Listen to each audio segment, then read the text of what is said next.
Ignition sequence start. 6, 5, 4, 3, 2, 1, 0. Liftoff. We have a liftoff.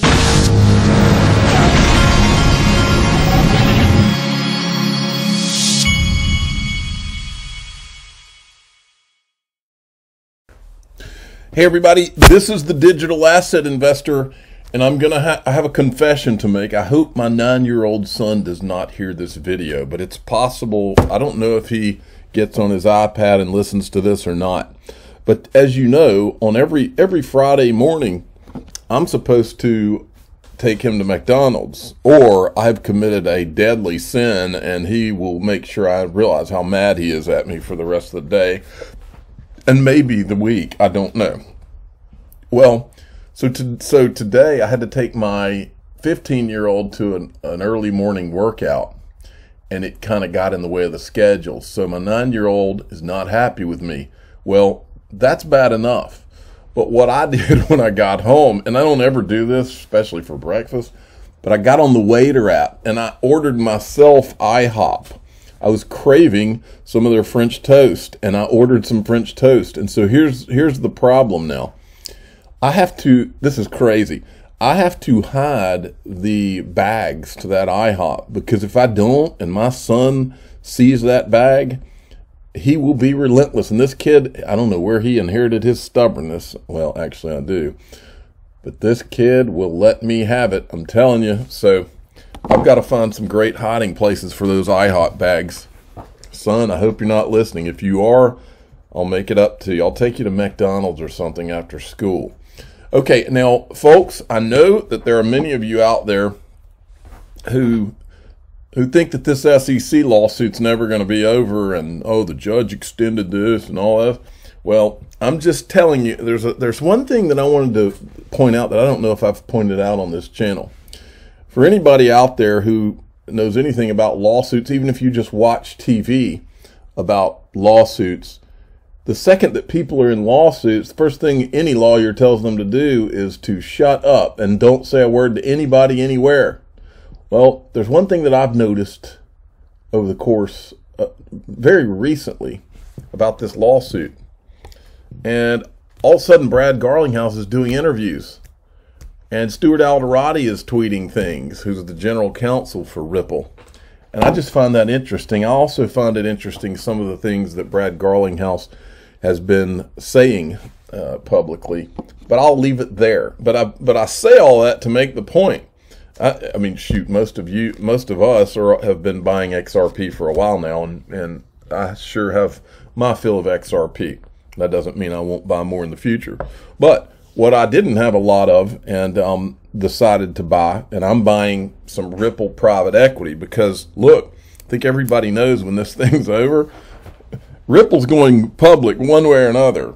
I mean, and when that happens, I am not going to be the guy who did not get some of that private equity going up to that. And so one of my sponsors, linked to, they sell the Ripple private equity, and they added a bunch onto their platform yesterday, and more than half of it's already sold. I mean, this stuff goes pretty quick, because I think people just kind of, well, the accredited investors, most of these guys aren't dumb people, but I see how fast it goes, and it goes faster than anything on this platform from what I've seen. But I just wanted to make you aware of it, that they added more up there, and it's usually, I'm sure it's not going to last much longer. But anyway, wanted to make you aware that it's up there, and I'm getting some myself. Okay, now, Brad, I put in my video yesterday the whole video of Brad Garlinghouse's interview with Chris Brummer, but there's one or two clips I wanted to show you. This was posted from John Deaton. In this one, Brad Garlinghouse gives a shout out to social media. All of you out there, listen. Twitter has had an interesting, in my judgment, role that I have never seen before, because there are some amazing people out there, which I'll just generically call the Twitter sleuths, and they have found, videos of, people at the SEC, whether it's Jay Clayton or Director Bill Hinman, or more recently, the new chair, Gary Gensler, whom you had on this morning, saying things like, hey, that the status isn't clear, or saying, hey, 75% of the market of crypto is not securities. This is a quote from Gary Gensler, that now saying, well, no, he views most of it, if not all of it, as a security. So I think it's clear that the market has not had clarity. I think it's that is certain. Now, Twitter has. Let me tell you what has gone on, folks. He's saying he's never seen it before, but let me tell you what's really just happened. What really just what has happened here is that he calls them Twitter sleuths. It's all of you that he's talking to, okay? The people you want to call it, people have different names for it. XRP Army, XRP community. I don't really refer to it as that much, but what it really is we're just a bunch of people who have seen our governments squander what the United States used to be, not just the United States, but around the world. We've seen our governments be irresponsible. All these politicians get all their selfish reasons for the things they do instead of for what's good for the country and the countries of the world. And we've watched this. We've watched them put us in debts. We've watched them do things that make no sense, print money out the wazoo. We've watched this for years and years and years now. And we finally see something where we think, okay, despite all these things that I see hurting me and my family financially at some point, whether it's through inflation or otherwise, I finally got this thing. I see this thing, and this looks like the idea of ideas, where I can take my family's finances to the next level. And what happened? When the people have enough, and trust you me, the people, this digital asset investor has had enough of corrupt government and people who are placed in government to do the bidding of the powers that be instead of do what's good for the United States of America. I've had enough. I'm pissed off, okay? And so what's happened, and what Brad Garlinghouse is calling Twitter sleuths, is a bunch of pissed off people who are sick and tired of politicians that most of them have about a thimble of the intelligence as we do out here, are making decisions that affect my children's lives and your children's lives and our lives, and we are sick and tired of it. We're sick and tired of watching these pencil neck academians that know nothing about the real world going out here and making decisions that hurt mine and your pocketbooks and mine and your children's futures. We're sick of it. And what are we doing? We're rising up. We're rising up. And we're not going to stop. I'm not going to stop pointing out the truth and pointing out who did what and when they did it. And I'm going to use their own words and the facts. And we're going to use timelines. And we're going to keep pointing it out until they do the right thing instead of what their masters are telling them to do. Because we're sick and tired of it. I was done with it when the bailouts happened back in 2008. I watched people get bailed out left and right who had made the same bets that some of the people out here made, and not only did they not have to pay for it, but they got to get bailed out, and then from then until now they get lauded like they're these big important leaders when they're nothing but bailout ease, if that's a word.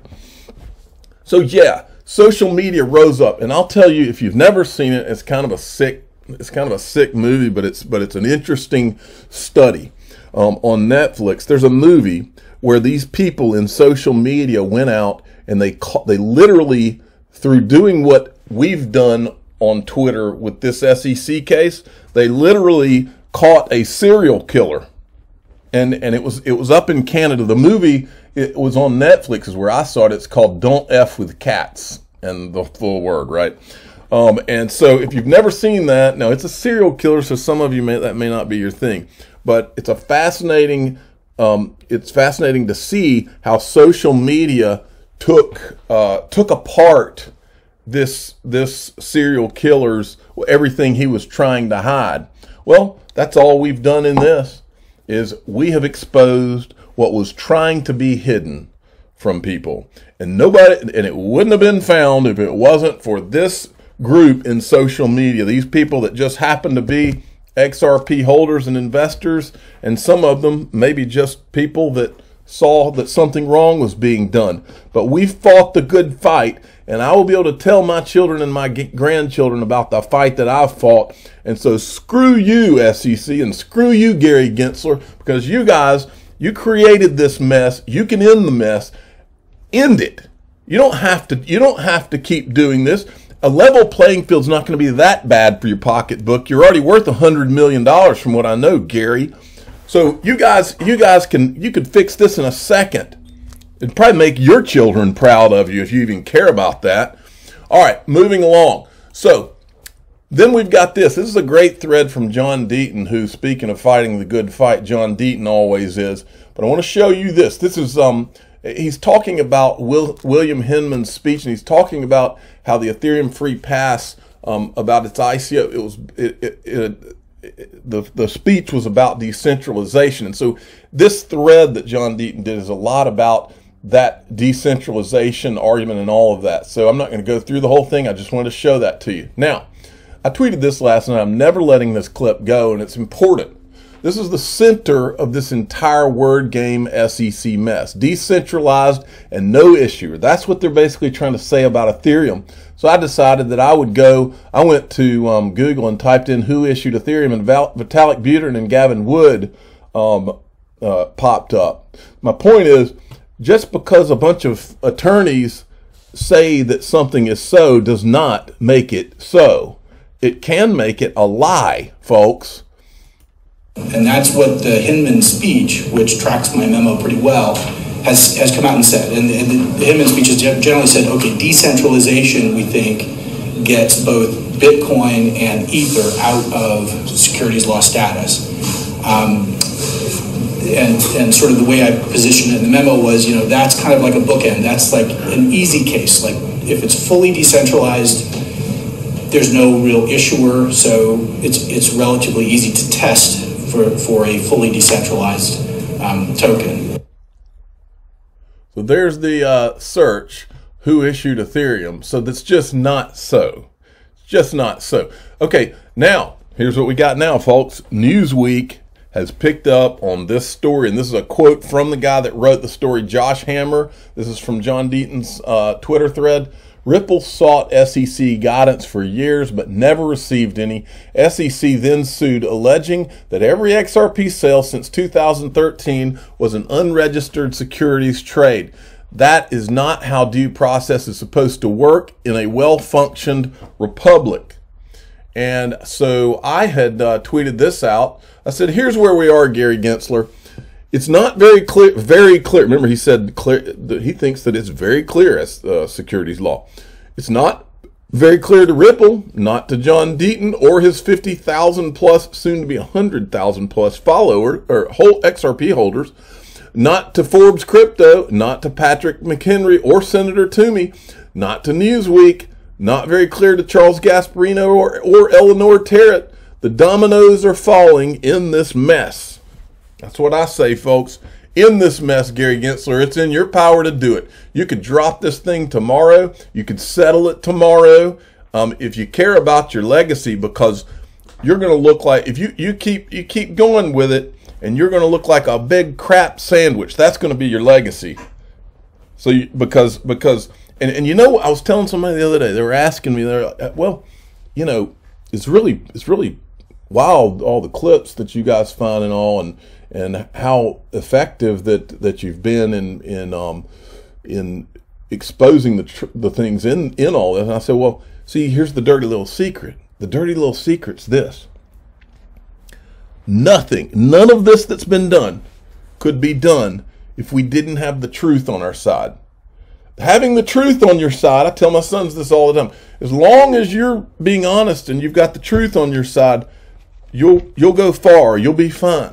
The second you go down that route of lies and you create that web of lies, things get real rough. And that is the only reason we're here, is because the Ethereum thing is a lie. The proof of work thing is a lie. The Bitcoin thing is a lie.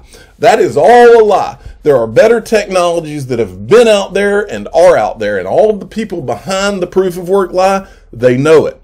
The reason there's a marketing machine behind the lie is because they know it. They know Cardano is a better tech. They know XRP is a better tech. They know it's cheaper. They know it's faster. They know all these things. What they've had to do is create word games. They've had to create a narrative, and then they've had to get all these media people in line that are in their pocket to say what they want them to say. That's what they've had to do. I've watched it for years now. I see it clearly. I'm like Neo in the Matrix. I'm plugged in. I see exactly what they're doing. That's the reason I come out here and I point the truth out every single day, because I see what they're up to. I know who's involved. I know which media outlets have helped to carry that narrative. And I'm going to show you, before I get to the next thing, I want to show you this. This is Ripple. We're excited to share that since establishing our partnership in March, Tranglo has launched its first ODL service in the Philippines with plans to introduce more corridors in the coming months. Now, I wanted to show you this because I put this together, and I was just explaining to you how I see exactly what I can see. I mean, I can see around corners in this whole space at this point, because I mean, when you this is what I've learned about doing this channel, folks, and this is what I tell my sons every single day. What you do in life, if you want to do well, you pick your target. What is it? Pick something you're interested in. Pick something you're passionate about. You zero in on that. Even if your goal is to get rich, if that's your goal, fine.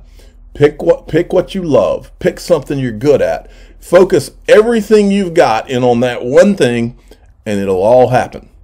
Because it doesn't matter what it is. It doesn't matter if you want to get in the garbage business.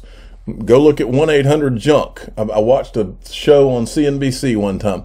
You want to get in the garbage business, you can get rich if that's what your goal is that if that defines your success, that's fine.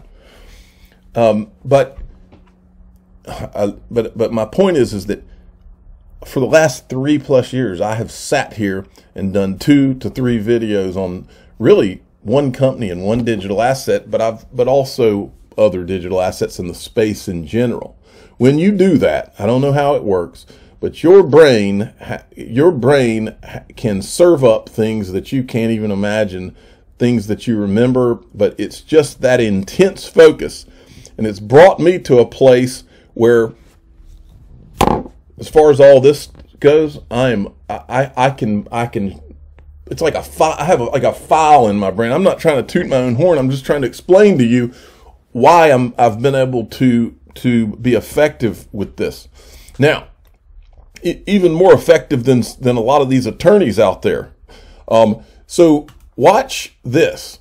I laid this out. And look, before I play this, I want to make sure you understand.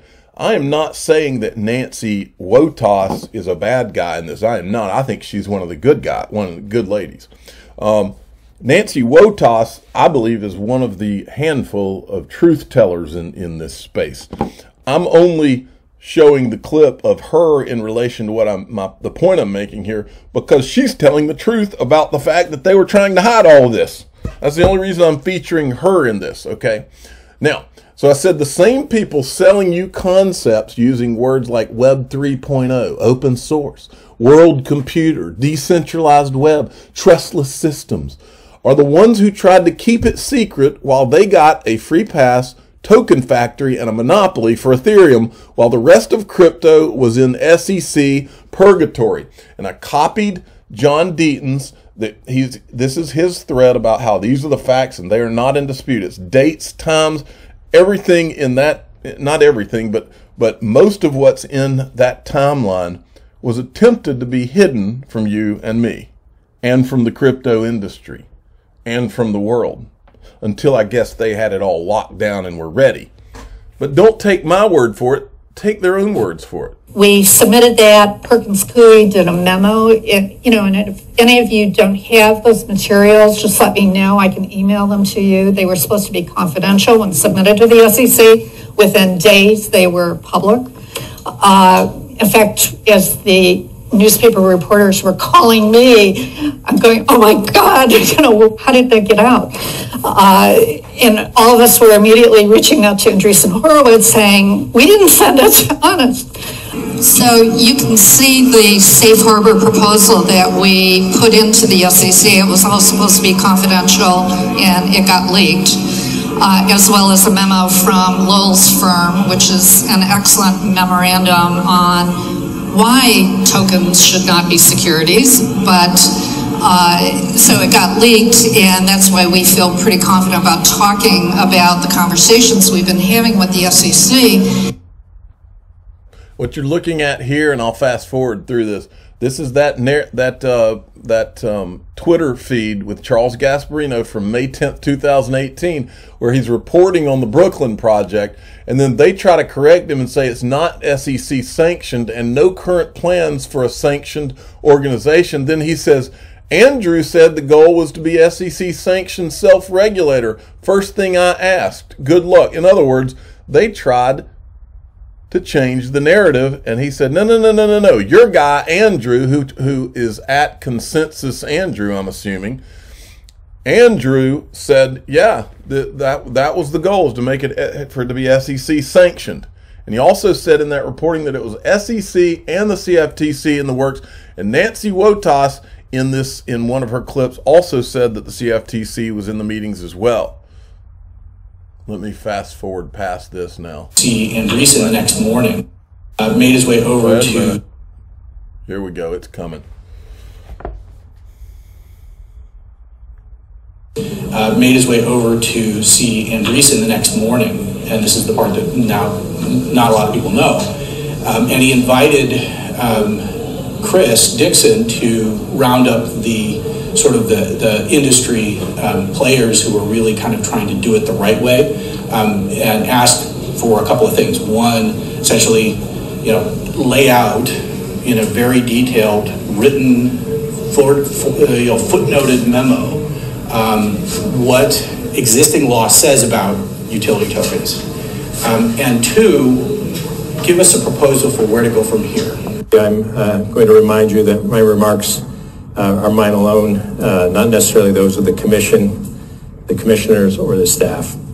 He's literally laughing at us while he says that, isn't he? So we've been served up. Here's what we've, and this is the reason I'm so pissed off.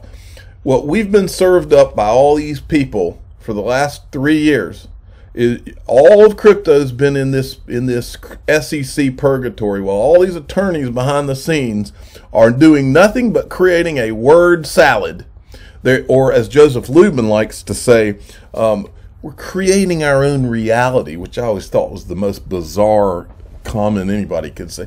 Creating our own reality through words and all that. Just what in the world? Just that whole line of talking just gives me the creeps. I can't imagine telling my wife that hey, listen, we're going to through words, we're going to create our own reality. Right now, we're not doing so well, but if we use the right words, we can create our own reality, honey. Please, what kind of sick world does someone like that live in? I'm the digital asset investor. I'm not an investment advisor. This is for entertainment purposes only. Please subscribe, hit the like button, and tell your friends and family that I don't live in a word salad world. I live in the real world. I want my children to live in the real world. I want my children to be proud of their country. And right now, we are disgusted. We are sickened by our country and these people that are running it. You people ought to be ashamed of yourselves and get whoever it is out of your pocket so that we can have the country that we used to have. Thanks for listening.